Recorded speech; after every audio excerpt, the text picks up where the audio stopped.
Hello बच्चों आज हम पढ़ेंगे एनसीईआरटी हिस्ट्री 6th क्लास का पाठ नंबर 2। तो हमारे पाठ का शीर्षक है आरंभिक मानव की खोज में। तो ये जो यहाँ पे लिखा हुआ है तुषार की रेल यात्रा, इसको हम नहीं पढ़ेंगे। और यहाँ पे हमारा जो फर्स्ट टॉपिक आता है वह है आरंभिक मानव, आखिर वे इधर उधर क्यों घूमते थे, कि शुरू में जो आदमी था वो इधर उधर क्यों घूमते थे। तो इसके बारे में आज हम डिस्कस करेंगे। तो शुरू करते हैं कि इस उपमहाद्वीप में 20 लाख साल पहले रहा करते थे। आरंभिक मानव कितने साल पहले रहा करता था? लगभग 20 लाख वर्ष पहले रहा करता था। आज हम उन्हें शिकारी खाद्य संग्राहक के नाम से जानते हैं। आज हम उन्हें क्या नाम देते हैं? शिकारी खाद्य संग्राहक। शिकारी का मतलब क्या होता है? शिकार करने वाला। खाद्य संग्राहक मतलब कि जिनको सिर्फ अपने खाने की ही चिंता होती थी, अपने खाने की ही चीज़ें इकट्ठी करते थे। ना तो उन्हें अपने फ्यूचर की चिंता होती थी, ना तो उन्हें अपने परिवार की चिंता होती थी। उनका बस यही काम होता था कि कैसे अपने खाने के लिए भोजन जो है उसको इकट्ठा किया जाए और किस तरह से भोजन जो है वो इकट्ठा किया जाए। भोजन को इकट्ठा करने की उस टाइम जो पद्धति थी उसको क्या बोला जाता था? खाद्य संग्राहक। आगे आता है कि ज़्यादातर जो लोग थे उस समय कब, लगभग 20 लाख वर्ष पहले क्या खाते थे वो? ज़्यादातर लोग जंगलों में रहते थे, जंगली जानवरों का शिकार करते थे, मछलियाँ, चिड़ियाँ आदि पकड़ते थे और साथ में फल फूल, दाने, पौधे, पत्तियाँ, अंडे आदि जो थे वो उनको इकट्ठा करते थे। किस लिए? अपने खाने के लिए। हमारे उपमहाद्वीप जैसे गर्म देशों में पेड़ पौधों की अनगिनत प्रजातियां पाई जाती हैं, इसीलिए उस समय खाने के रूप में इनका बहुत महत्व था। लेकिन बच्चों, ये जो मछलियाँ, चिड़ियाँ, कंदमूल और पेड़ों पर समय समय पर फल लगना, ये सब जो थे वो इकट्ठा करना इतना आसान नहीं था, क्योंकि कई जानवर तो बहुत तेज भागते हैं और कई जानवर ऐसे होते हैं जो मनुष्य से भी ज़्यादा ताकतवर हैं और उनका शिकार करना जो था वो मुश्किल था। चिड़ियों को पकड़ना, मछलियों को पकड़ना भी एक बहुत मुश्किल काम होता है, क्योंकि ये ज़्यादा फुर्तीले होते हैं। और साथ में लोगों को ये भी ध्यान रखना पड़ता था कि कौन कौन से उन्हें पेड़ पौधे जो हैं वो खाने हैं, यानी कि कौन कौन से पेड़ पौधे जो हैं वो खाने योग्य हैं। क्योंकि कई बार ऐसे पौधे भी होते हैं जो विषैले होते हैं, जिनको खाने से वो मर सकते थे, इसलिए इन सब बातों का वो ध्यान रखते थे। आगे आता है कि शिकारी खाद्य संग्राहक समुदाय के लोग एक जगह से दूसरे स्थान पर घूमते रहते थे। अब लोग जो थे उस टाइम घर तो होते नहीं थे, अब एक जगह से दूसरी जगह घूमते रहते थे। क्यों घूमते रहते थे? इसका एक सबसे बड़ा पहला कारण है, जब एक जगह पर पौधे, फल, जानवर समाप्त हो जाते थे तो उन्हें भोजन की तलाश में दूसरी जगह पर जाना पड़ता था। अब दूसरा कारण ये रहा होगा कि जो जानवर हैं जैसे हिरण, मवेशी, चारा ढूंढने के लिए एक जगह से दूसरी जगह जाते हैं और जो मनुष्य था वो उनका शिकार करता था और अपने शिकार के लिए वह उन जानवरों के पीछे पीछे एक जगह से दूसरी जगह जाता होगा। अब अगला हमारा तीसरा कारण आता है कि पौधों पर अलग अलग, यानी कि पेड़ पौधों पर अलग अलग समय पर फल फूल आते हैं, इसीलिए लोग जो थे वो उपयुक्त मौसम के अनुसार ही एक स्थान से दूसरे स्थान पर घूमते रहते होंगे।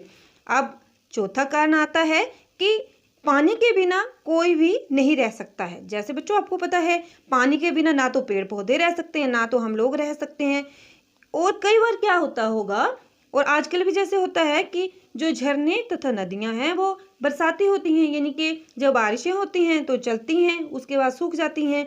इसी कारण लोग उस समय भी पानी की तलाश में एक जगह से दूसरी जगह जाते होंगे और जब एक जगह का पानी खत्म हो जाता होगा तो वो दूसरी जगह पर जाते होंगे।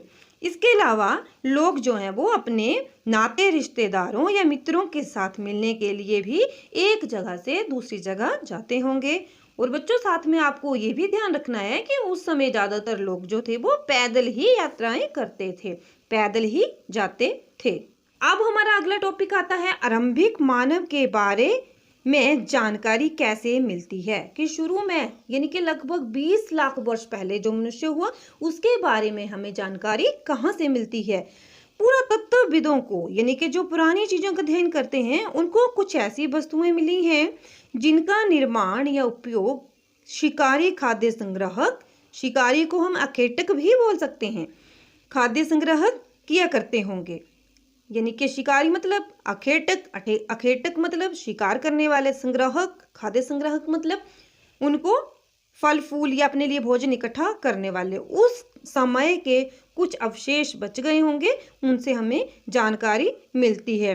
साथ में ये भी जानकारी मिलती है कि लोग जो थे उस समय अपने काम के लिए पत्थरों, लकड़ियों, हड्डियों आदि के औजार जो हैं वो बनाते होंगे। बच्चों, जैसे आपको यहाँ पे ये चित्र दिख रहा है, इस चित्र में आपको अलग अलग तरह के पत्थर दिख रहे हैं और इनकी शेप भी अलग अलग है। तो आरंभिक मानव जो है वो इस तरह के पत्थरों का उपयोग करता होगा। इन औजारों का उपयोग ज्यादातर आरंभिक मानव जो है वो फल फूल काटने, हड्डियां तथा मांस को काटने, पेड़ों की छालों और जानवरों की खाल उतारने आदि के लिए प्रयोग करता होगा। इसके अलावा बाण, भाले, हथियार आदि भी बनाने के लिए वह इनका उपयोग करता होगा। साथ में वो लकड़ियों का उपयोग अपने ईंधन के रूप में तथा झोंपड़ियों और औजारों को बनाने के रूप में करता होगा। नेक्स्ट टॉपिक आता है रहने की जगह निर्धारित करना। रहने के लिए जगह निर्धारित करना कि कहाँ पे उन्होंने रहना है। यहाँ पे बच्चों आप देख सकते हैं, आपको एक मानचित्र दिख रहा होगा और साथ में यहाँ पे ये आपको एक त्रिकोण का निशान दिख रहा है, यहाँ दिख रहा है। यहाँ पे ये आता है हमारा भीम बेटका, ये हमारा मध्य प्रदेश में है। यहाँ पे आता है हुनसुंगी और साथ में आता है कुरनूल की गुफाएं, ये आएगा हमारा तेलंगाना में जो आंध्र प्रदेश में है, और ये आता है कुरनूल की गुफाएं आता है हमारा आंध्र प्रदेश में। यानी कि जहाँ पे आपको ये लाल त्रिकोण दिख रहा है इसको हम बोलेंगे पुरा पाषाणिक पुरास्थल कि सबसे पहले के पुरास्थल। यहाँ पे पुरातत्वविदों को कुछ अवशेष मिले हैं, उनसे हमें पता चलता है कि उस समय लोग जो हैं यानी कि शिकारी खाद्य संग्राहक कहाँ कहाँ रहते होंगे। इसके अलावा आपको एक यहाँ पे ये वर्ग दिख रहा है, ये आएगा हमारा श्रीनगर में, और साथ में अलग अलग जगहों पे ये जो आपको नीले रंग का वर्ग दिख रहा है इसको हम बोलेंगे नवपाषाणिक पुरास्थल। और इसके अतिरिक्त ये हमारा गोला दिख रहा है आपको ये ग्रीन कलर का, इसको हम बोलेंगे महापाषाणिक पुरास्थल। और साथ में एक यहाँ पे ये चित्र दिख रहा है आपको और इसको हम बोलेंगे आरंभिक गांव। और साथ में यहाँ पे ये स्टार दिख रहा है, ये स्टार दिख रहा है, ये स्टार ये आएगा मुंबई, ये कोलकाता, और इसको हम बोलेंगे आरंभिक नगर। तो इन स्थानों पर कई अवशेष मिले हैं जिनसे पता चलता है कि उस समय का जो आरंभिक मानव था इन जगहों पर जहाँ पे ये आपको मार्क दिख रहे हैं उनसे हमें पता चलता है कि आरंभिक मानव इन स्थानों पर रहता होगा। और साथ में बच्चों जो आरंभिक मानव था वो नदियों तथा झीलों के किनारे रहता था। एक तो वहां पे उन्हें आसानी से पानी मिल जाता था और दूसरा औजार बनाने के लिए उन्हें आसानी से वहां पत्थर भी मिल जाते थे। और जहां पर लोग पत्थरों और औजारों को बनाते थे उन स्थानों को उद्योग स्थल कहा जाता था। अब बच्चों आप ये बोलोगे कि हमें उन उद्योग स्थलों के बारे में जानकारी कैसे मिली, यानी कि जो उद्योग स्थल थे वहां पर लोग जो थे वो पत्थरों से औजार बनाते होंगे और जो औजार अच्छे नहीं बनते होंगे उन औजारों को वो लोग वहीं छोड़ जाते होंगे। और वहां पर आपको पता है पत्थर तो जल्दी नष्ट नहीं होते हैं और वहां पर ही ये अवशेष रहे होंगे। और पुरातत्वविदों के अध्ययन से ही हमें पता चलता है कि लोग जो हैं वो वहां पर रहते होंगे। टूटे फूटे पत्थरों के टुकड़ों से पता चलता है कि वहां पर लोग जो है वो रहते होंगे और उद्योग स्थल चलाते होंगे। हमारा नेक्स्ट आता है कि पुरास्थल। अब पुरास्थल क्या होते हैं? पुरास्थल उस स्थान को कहते हैं जहां औजार, बर्तन, इमारतों जैसी वस्तुओं के अवशेष मिले हैं। ऐसी वस्तुओं का निर्माण लोग अपने काम के लिए करते होंगे और बाद में इन्हें वहीं पे छोड़ के चले गए होंगे। अब हमारा नेक्स्ट टॉपिक आता है पाषाण औजारों का निर्माण, कि उस समय औजारों का निर्माण कैसे किया जाता होगा। तो पहले आता है कि लोग पत्थर से पत्थर को टकरा के, यानी कि एक पत्थर से दूसरे पत्थर को टकरा के हथौड़ी की तरह, यानी कि एक पत्थर को हाथ में लेके दूसरे पत्थर को हथौड़ी की तरह इस्तेमाल करके उपकरण बनाते होंगे। और जो दूसरा तरीका आता है वह आता है दबाव शल्क तकनीक, यानी कि उसमें क्रोड को एक स्थान पर स्तर पर टिकाया जाता होगा और क्रोड पर हड्डी या पत्थर रखकर उस पर हथौड़ी नुमा पत्थर के शल्क निकाले जाते हैं, जिसमें वंचित उपकरण बनाए जाते होंगे। अब अगला टॉपिक आता है आग की खोज, कि आग की खोज कैसे हुई। कुरनूल गुफाओं, यानी कि कुरनूल गुफाओं मतलब आंध्र प्रदेश में राख के कुछ अवशेष मिले हैं। इसका मतलब है कि आरंभिक लोग जो थे वो आग जलाना सीख गए होंगे। आग का इस्तेमाल वो प्रकाश के लिए, यानी कि लाइट के लिए, मांस पकाने के लिए तथा खतरनाक जानवरों को भगाने के लिए करते होंगे। अब बच्चों हमारा नेक्स्ट टॉपिक आता है बदलती जलवायु, कि लगभग 12,000 साल पहले दुनिया में जलवायु चेंज हुई होगी, बदली होगी, गर्मी बढ़ने लगी होगी, जिसके कारण क्या हुआ होगा कि घास के मैदानों का निर्माण हुआ होगा। हिरण, बारहसिंगा, भेड़, बकरी, गाय आदि जानवरों की संख्या बढ़ी होगी, जो ज्यादातर घास खाकर जिंदा रहते हैं। लोग जो हैं वो इनका शिकार करते होंगे और साथ में इन जानवरों की आदतें, इनका प्रजनन आदि के बारे में इन्हें जानकारी हासिल की होगी और साथ में इन जानवरों को पकड़कर पालना भी शुरू किया होगा। साथ साथ में बच्चों इस समय ज्यादातर लोग जो थे वो भोजन के रूप में मछली का उपयोग करते थे। इस दौरान भिन्न भिन्न इलाकों में गेहूं, जौ, धान आदि जो फसलें थी वो भी उगने लगी होंगी। शायद यहाँ पे महिलाएं, पुरुष, बच्चे आदि जो थे वो इनको बटोरते होंगे, यानी कि इकट्ठा करते होंगे। और उस समय मानव ने ये भी सीख लिया होगा कि अनाज कैसे उगता है और कब पककर तैयार होता है और कैसे उगाया जाता है, ये सब चीजें जो थी वो सीख ली होंगी। अगला टॉपिक आता है हमारा शैल चित्रकला। इससे हमें क्या पता चलता है? शैल चित्रकला मतलब चित्रों को दीवारों में उत्कीर्ण करना, कि लोग जहाँ पे रहते होंगे वहाँ पे, यानी कि जिन गुफाओं में लोग रहते होंगे वहाँ पे उन्होंने चित्र बनाए होंगे। एक एग्जाम्पल दिया है कि मध्य प्रदेश और दक्षिणी उत्तर प्रदेश की गुफाओं में इसी तरह के चित्र मिले हैं, जिसमें एक व्यक्ति को हिरण का शिकार करते हुए दिखाया गया है। अब हमारा नेक्स्ट टॉपिक आता है कौन क्या करता था, कि उस समय लोग क्या क्या काम करते थे।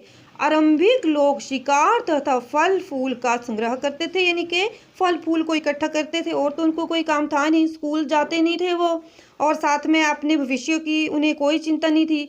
और साथ में वे पत्थरों के औजारों और गुफाओं में चित्र बनाते थे, जिसके हमें प्रमाण मिले हैं। इससे पता चलता है कि महिलाएं शिकार करती थी या पुरुष शिकार करते थे, औजार बनाते थे, या फिर महिलाएं चित्रकारी करती थी और पुरुष फल फूल इकट्ठा करते थे। वास्तव में हमें इसका पूरा ज्ञान जो है वो प्राप्त नहीं है। लेकिन बच्चों दो बातें हो सकती हैं, कि महिलाएं और पुरुष दोनों मिलकर काम करते होंगे। ये भी संभव है कि इस तरह का काम केवल महिलाएं ही करती होंगी, जैसे चित्रकारी करना, फल फूल इकट्ठा करना, केवल कुछ पुरुष ही ऐसा काम करते होंगे। इसके अलावा उपमहाद्वीप के अलग अलग क्षेत्रों में अलग अलग परंपराएं, यानी कि अलग अलग रीति रिवाज रहे होंगे। आगे बताया गया है कि भारत में शुतुरमुर्ग की ऑस्ट्रिच, उस समय भी शुतुरमुर्ग जो थे वो भारत में हुआ करते थे। शुतुरमुर्ग के जो अंडे थे उनके मनके बनाए जाते थे। अब नेक्स्ट टॉपिक आता है हुनसंगी का सूक्ष्म निरीक्षण। हुनसुंगी कहाँ पे है?